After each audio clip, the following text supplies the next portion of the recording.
Découvrons rapidement Espace Cut sur Compta 360 GC. Alors, recherche le navigateur.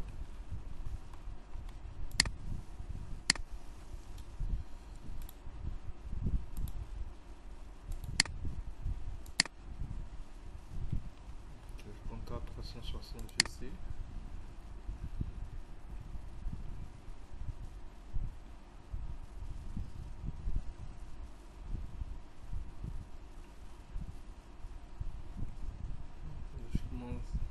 La connexion n'est pas très bonne. Ok, il faut que la connexion puisse tourner rapidement. Alors, nous sommes sur la plateforme Compta 360 GC. Nous allons nous intéresser à l'espace association, dans lequel se trouve l'espace ISBN 360 pour les ONG et l'espace CUT pour les églises et les mosquées.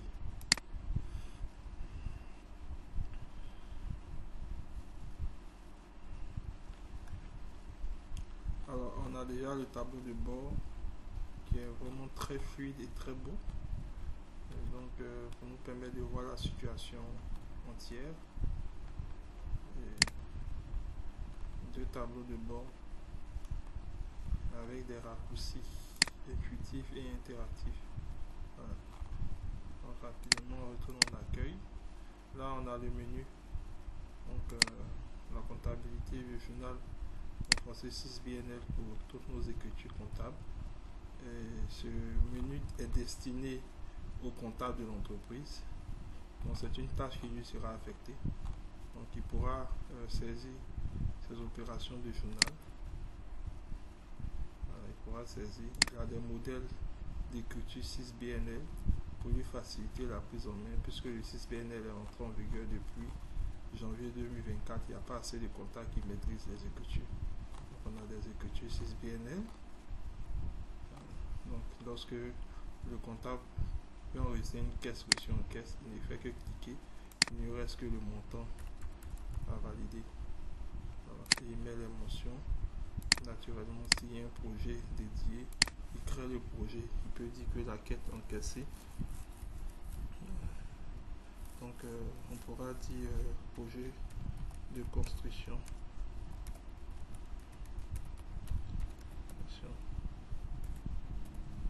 Donc projet de construction, le code c'est fond de construction.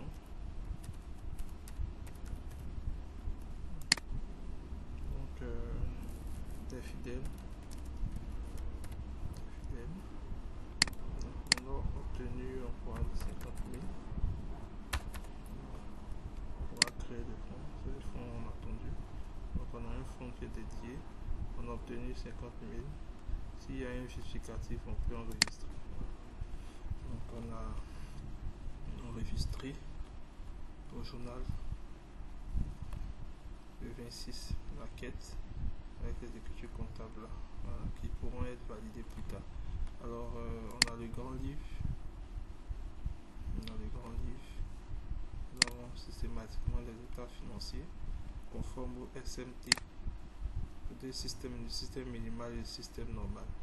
Donc en fonction du système, nous avons les états financiers en période libre, parce que lorsque nous sommes dans une église, les états financiers commencent en général en septembre et prennent fin en juillet. Donc dans l'église catholique généralement. Donc on a la possibilité d'avoir la caisse, les états des caisses, la balance. La balance peut être à 4, 6 colonnes, 4, 8, 6 colonnes.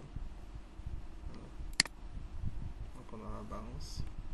On peut tirer la balance en format Excel ou en format CSV. Voilà. Donc on a le grand livre, le tableau,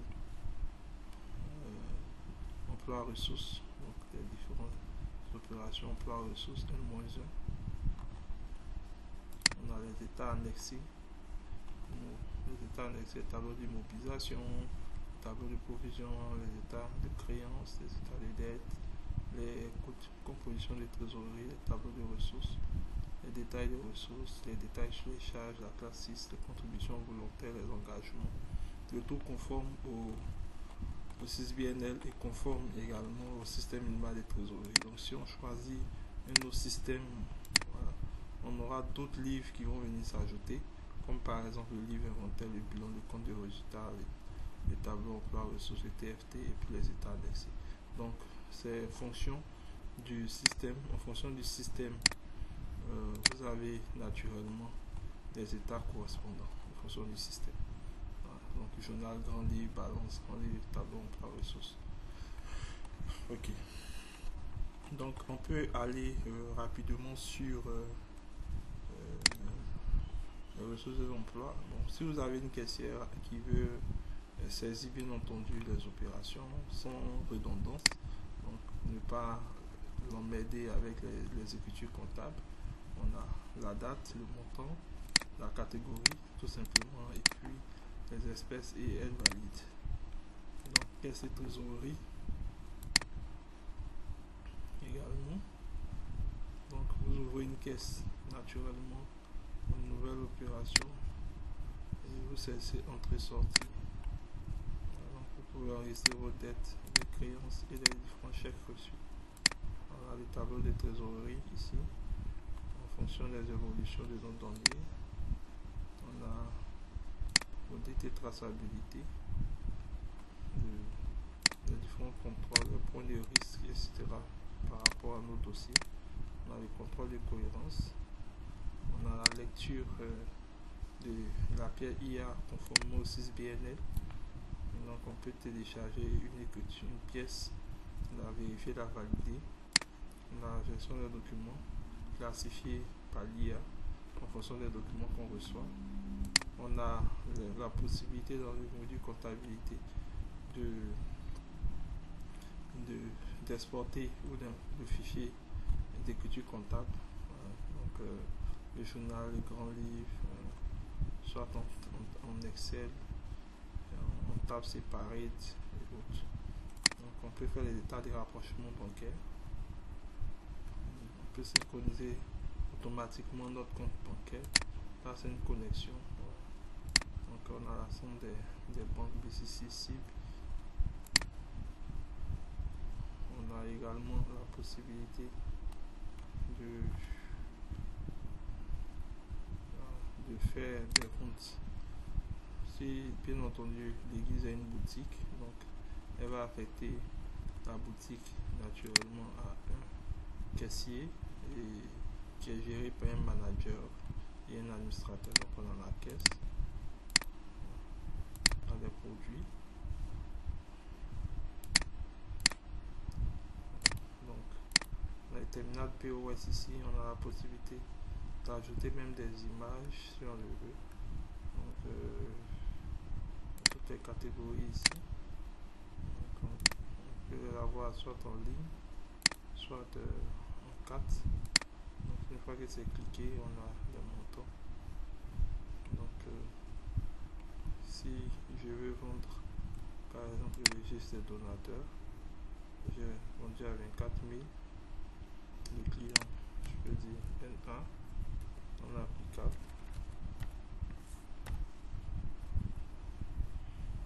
Il paye en espèces, montant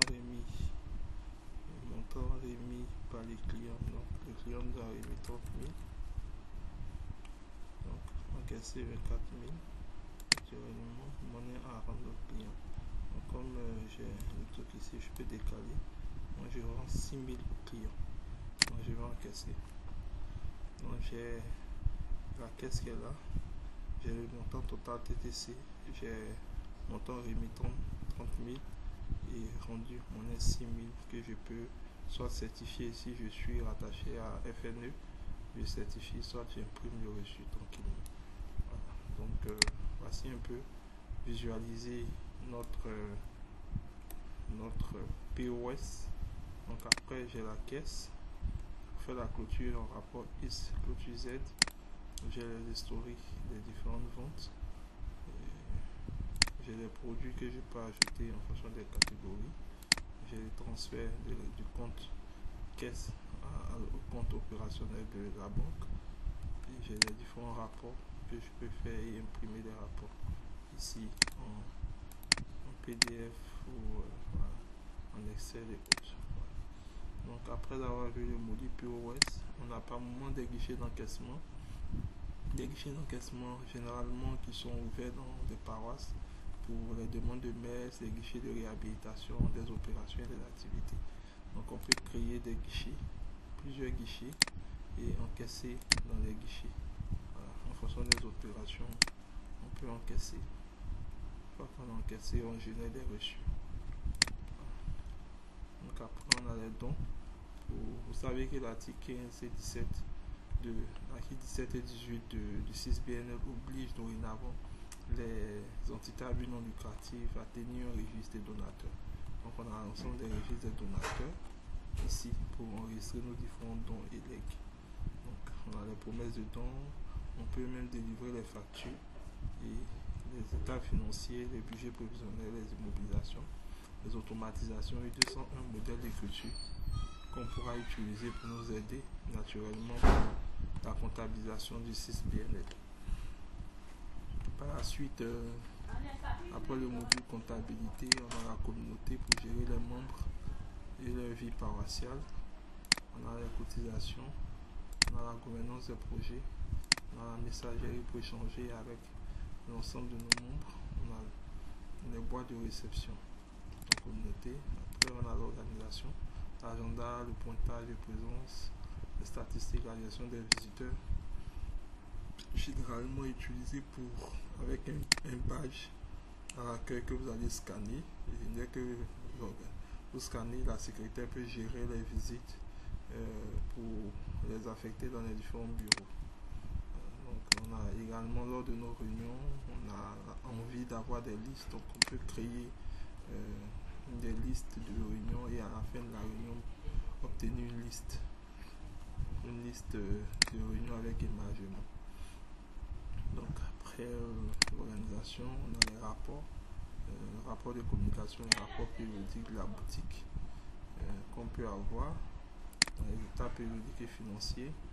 On a les rapports des fonds reçus, on a même le rapport l'IA qui nous aide à élaborer nos rapports, on a les documents et modèles et autres.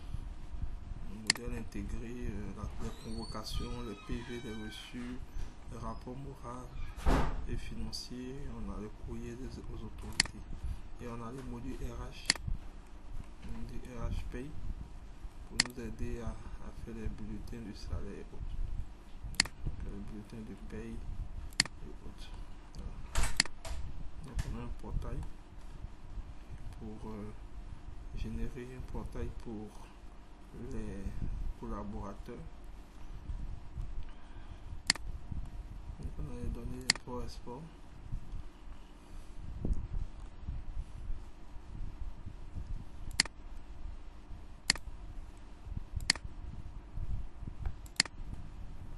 Et on a les paramètres enfin où on paramètre les différents utilisateurs. Voilà. Les différents utilisateurs sont paramétrés. Donc voici un peu présenter Espace Squitch 360. Donc si naturellement vous avez des questions, vous pouvez nous écrire et naturellement nous allons vous mettre en mode test pour vous permettre de tester l'application. Merci beaucoup et à bientôt pour la prochaine vidéo.